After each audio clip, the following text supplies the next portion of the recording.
Here we go. Live.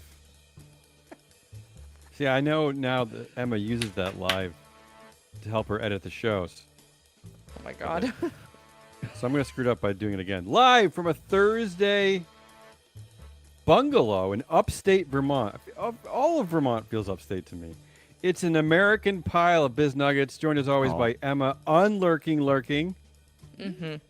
Yep. And Super Matt Osborne Mascardi. I'm an entirely pickled brunch. That's gross. Whoa. In today's leaky as F bag of biz nuggets called February 10th, 2022, Peloton, Chipotle, Spotify, McDonald's, gazpacho, and a big steaming bowl full of noodly Tesla, including extra mammalian suffering and other shit that may or may not work properly. I'll tell you, as openings go, that did not make me Exhausting? care at all. I'm just, I'm out. I'm out somewhere else now. All right, let's get at it. Make me care. Ready? All right, I'm Yep. gonna take a quick sip of my delicious beverage. It's not delicious. Yeah, Cool, I know nuts. what kind of coffee It's you rancid. drink. Here we go. Yeah. As I teased yesterday, this is my first tease. I have a few more fun tidbits from the treadmill wreck called Peloton. Here we go. First, the 2,800 fired Peloton employees are receiving 1-year subscriptions to Peloton. Yay! This is like when your girlfriend dumps you but asks you to keep living with her for a year. Nothing emotionally complicated to see here. Next. There's a slide deck circulating created by Blackwell's Capital, a major Peloton investor, which has some fun anecdotes about John Foley. You know, the guy who still controls 40% of Peloton's voting power and is still an executive in probably the company's second most important position. That's board chair. Here we go. First, there's a section called Foley on Foley, featuring some lovely quotes from the Folster. Here we go. I love these. Are great, actually. Here we go. These are all quotes from former CEO, current executive chair, 40% vote power man, John Foley, Peloton. Here we go. I think I'm not a very good manager. I interview almost nobody. What? Next. Well played. Next. This is all real. It's all real. Next. In answer to the question, is there anything about being CEO that you don't like that you like to delegate? He said, this is all true, is a quote, finance. Our CFO does 99% of finance. I engage because I want to know how we're doing, but to say I don't add value to her operation is an understatement. You can also say the same with technology. Oh, okay. Our CTO doesn't get any help from me. I'll go sometimes months without talking to our CTO, which as a CEO of a technology company, that's kind of rare. And Okay. insane. And next, finally, the question is, He was the president of e-commerce of Barnes & Noble before founding Peloton. yeah, but books sell themselves. E-commerce. And But where's he's a Barnes Noble? triathlete. Where's Barnes Noble now? Is Barnes Noble still a thing? Yes. Oh, I Kind love of. Barnes & Noble. And lastly, in answer to the question, how would your colleagues, your co-founders, describe your strengths as a manager? He replied, an actual quote, I'm not sure they'd say I have many strengths at all. That is inspiring stuff out of an ex-CEO. Okay. Then there's a slide about his child eating treadmill non-apology nightmare that we extensively covered here. I'm just talking about this slide because it's just proving that Blackwell's employees are huge fans of business pants. That's all. Okay. And finally, a peek into some of Foley's horrible and self-serving decision-making, like when he appointed his wife to be in charge of Peloton's apparel business, prompting him to say, another quote, we don't really need to make money on our apparel business because it's not our core business, end quote. Wow. This is Investors what must love happens. that. This is what happens when your company is run by a fake public company dictator. This is just, I'm just saying. Say whatever you want. Yeah. Let's wrap up the Peloton news with this. More reporting. This is from CNBC. Peloton held a virtual all-hands meeting yesterday that was meant to introduce new CEO Barry, friends with corporate dictators McCarthy, but instead turned into a metaversian fight club. Current and former employees started firing off angry comments about this week's announced job cuts and accusations of mismanagement. Here's some of the things they said. I'm selling all my Peloton apparel to pay my bills. This is awfully tone deaf. The company messed up by allowing people who were fired into this chat. That's true. Too late to moderate this. And then some good ones. Let's go, Barry. And hi, Barry. Welcome to Peloton. Ultimately, the call ended earlier than planned. Shocker. Mm-hmm. Again, why are they forcing Peloton employees to hang out with their ex-in-laws? I don't know what's going on. Anyway, that's it. That's my Peloton reporting. I'm done. Important to note that selling your Peloton apparel will not pay your bills because they don't care if it makes any money. So, All right. Hi, I'm back. It's me. yay! Where'd you go? Sorry No, I if mean, you like don't- you were always here. If you Yeah, listen to the I was- show, you're always Always lurking. lurking. I'm always here. I'm always lurking. But today I'm lurking a little bit less, and I have a Chipotle story for you. Here is the headline. I'm sorry, I know. Chipotle's CEO says that the chain isn't having a problem hiring after it raised prices to pay workers more. I have to admit, this headline confused me. So I'm just going to talk out my confusion, and if you have anything to add, please do. Let us begin. Chipotle confusion part 1. Chipotle's supposed plentiful labor. So Chipotle raised its average hourly wage to $15 an hour in June of 2021. I'd like to emphasize that $15 an hour is not their starting wage. It is the average wage of a Chipotle employee, which obviously means that there are many employees making below $15 an hour. So don't let that fool you. But part Your of math my checks out, confusion, yeah. part of my confusion is due to recent events that Chipotle doesn't feel the need to acknowledge that feel kind of important to me. As the article points out, Chipotle was having staff walkouts as recently as late November of last year due to understaffing and, quote, impossible working conditions.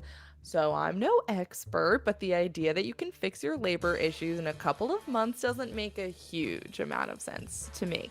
I don't know. Labor experts, let me know. Moving on to Chipotle confusion part 2, raising prices. Chipotle raised their prices by 4% in December, and CEO Brian Niccol said that prices will likely get raised again this year to compensate for inflation and increased wage and food costs. While that might sound reasonable, this is where I got lost. Chipotle is planning on opening 235 to 250 new restaurants just this year. If inflation is so bad and costs are so high, why would they be spending money expanding? I'm not sure.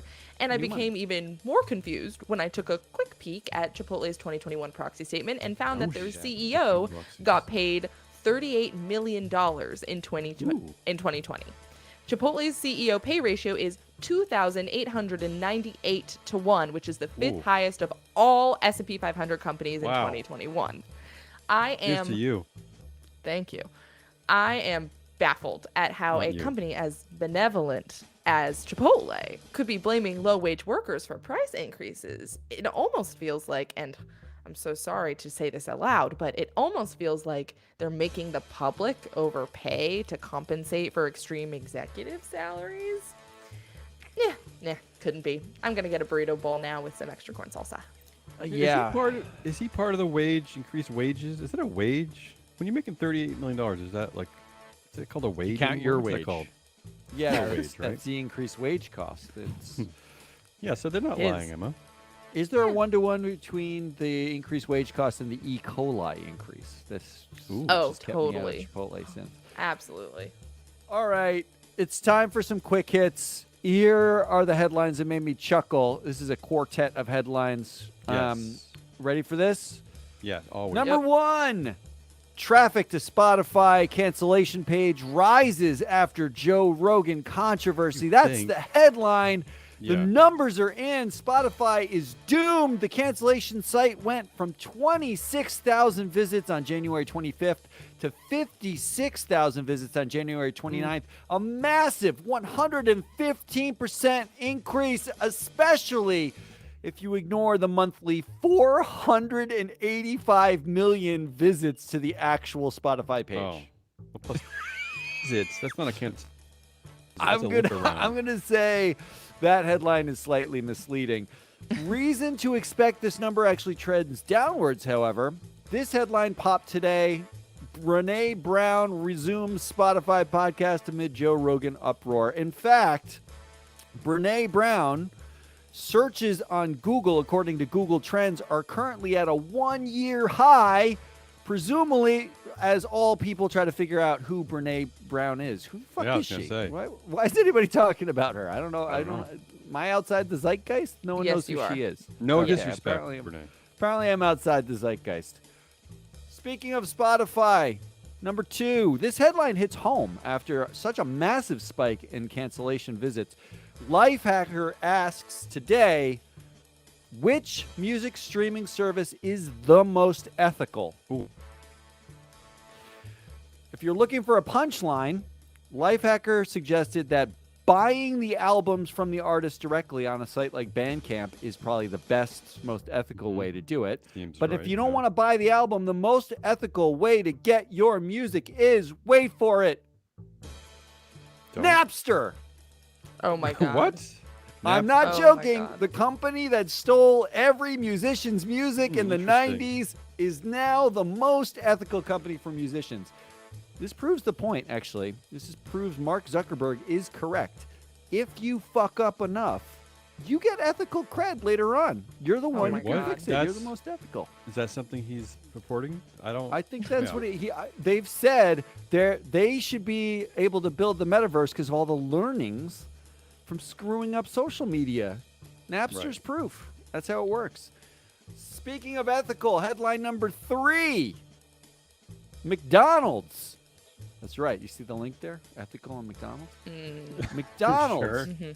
has filed a trademark for a restaurant in the metaverse that will actually deliver food to your home. This one actually strangely makes sense to me. I hate to say it. It is a continuation of McDonald's deep move into useless tech. In 2019, the company bought an Israeli AI company. And this isn't a joke. This actually happened in 2019. It was their largest acquisition in 2 decades in order to, quote, intelligently adjust menus based on factors like the weather. Probably Okay. necessary, given, that. I mean, the lack of windows in the back of McDonald's means it's not like the chefs at McDonald's can see what the weather is. So now they're using AI for that. So good for Right. them. Now they get to join the metaverse bandwagon. Next up, I presume, for McDonald's, is making an investment in a 4-foot anti-groping force field for executives when they are near subordinate employees. I think Ooh. they're going to make that happen next. Yeah, that groping force field. Can I'm go invested in in all that kinds of one. directions. Yeah, I like And that. honestly, I think in the real world, we need way more 4-foot anti-groping mechanisms. Agreed. Finally, also in food news, a headline that needs no further discussion. Marjorie Taylor Greene mocked Your favorite. for Yeah. mixing up Gestapo and gazpacho. Mixing Unreal. them up. Only one of those is delicious. Before you get going, I'm just gonna Yeah, say. the Gestapo. After saying Nancy Pelosi was part of the gazpacho police, MTG took to her still open professional Twitter Oh. account to poke fun at herself, proving once again that Twitter's MTG account ban was fucking pointless. Yeah, Oh. it was. I It don't was. like that. I don't like That's that my last quartet. one. Matt. I don't like that last story. I love it. Gazpacho. The I don't need that. Gazpacho police. I don't need that. There was a follow-up memes. The way they made fun of her is like nobody tell her about the Luftwaffe. It was great. I don't like that either. All right, moving on. Here's the headline. Animal rights group says monkeys used in experiments for Elon Musk's Neuralink were subjected to extreme suffering. Okay. Now that Elon Musk and his various co-conspirators have tortured helpless animals, are we all finally on the same page? Can we all agree, once and for all, that maybe, just maybe, Elon Musk doesn't have our best interests at heart? Are we all good on this? Dave and Grimes Matt, I know agrees. as big Elon Musk fanboys, it's been hard to convince you to come over to my side of No, things. it's so hard. I love Kimball. I It's know. hard to get one without the other. So, for those who don't know, Neuralink is a neurotechnology company founded by Elon Musk in 2016, focused on treating brain diseases in the short term, but ultimately wants to turn all humans into androids. Elon Musk has described one of their early products as a Fitbit for your skull. Fitbits are scary enough without the skull implantation part. I think I'm all set. I won't go into the gory details of what happened to the monkeys, but suffice it to say that out of 23 monkeys Neuralink started off with in 2017, only 7 survived as of 2020. The last bad. sick fact about this story worth mentioning is that the poor murdered monkeys are featured in advertisements for The Neuralink. murdered ones are, or They were alive. live They're ones? presently Well, murdered, unfortunately. pre-murdered, maybe. yeah, Pre-murdered. I guess. Exactly, By pre-murdered. the Is that way, a seven term? for Pre-murdered. 23. That's a 304 batting average. It's not bad. Come on. What's If wrong you're- with you, Emma? Ted If Williams you're would be accounting thrilled. for, sentient life, it sucks a little more. But I have a pitch for a new Neuralink commercial with Okay. without pre-murdered monkeys. I like this. This is my concept. A montage of sad monkey pictures set to a Sarah McLachlan song pleading with the public to get their company shut down forever. Sarah McLachlan always works. I don't see a flaw in this plan. I don't know. Sarah McLachlan's songs killed several monkeys in pre-production, so I'm not sure Whoa. that that'll work either. I missed that. Speaking That was of a story Sarah from McLachlan, 1993. wait, Oh, the really? AI writing my copy here is bad. No, it's speaking of Tesla. Sorry. Speaking of Tesla. All right. Let's recap. There's a lot of Tesla stories. They've been hanging around in my hard drive. I don't know where they've been I'm hanging. gonna They've go been hanging get a around for a drink. long time. I want to get rid of them. Here we go. First, let's recap the Musk private jet tracking teen tale. Teen said Musk asked him to shut down the private jet tracking Twitter account. Teen refused.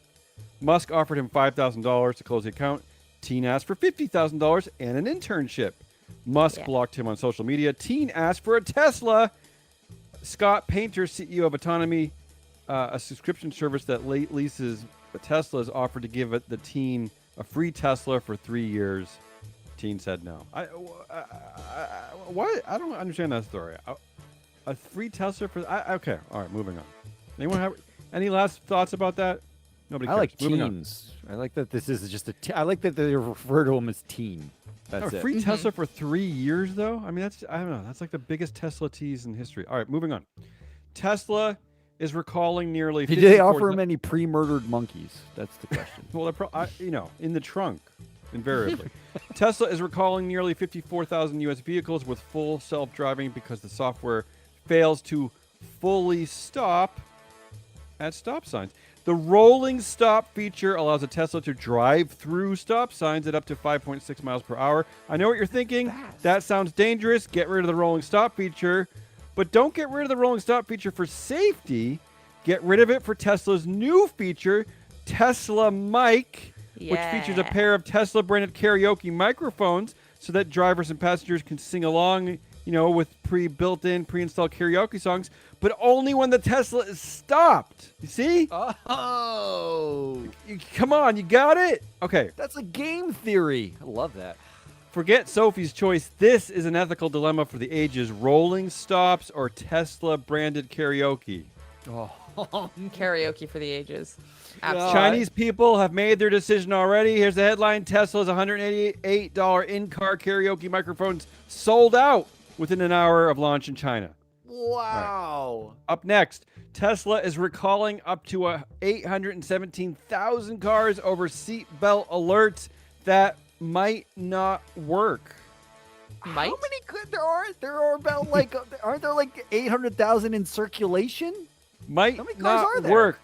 Doesn't feel good in a car manual. It's up there with we're not really sure what this does, and this thing could be dangerous. What about don't press that button under any circumstances? That Next headline, tens of thousands of Teslas could be incapable of fully autonomous driving because they lack a standard microchip.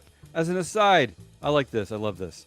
Tesla's full self-driving feature does not make the vehicle fully autonomous. Are you aware of that?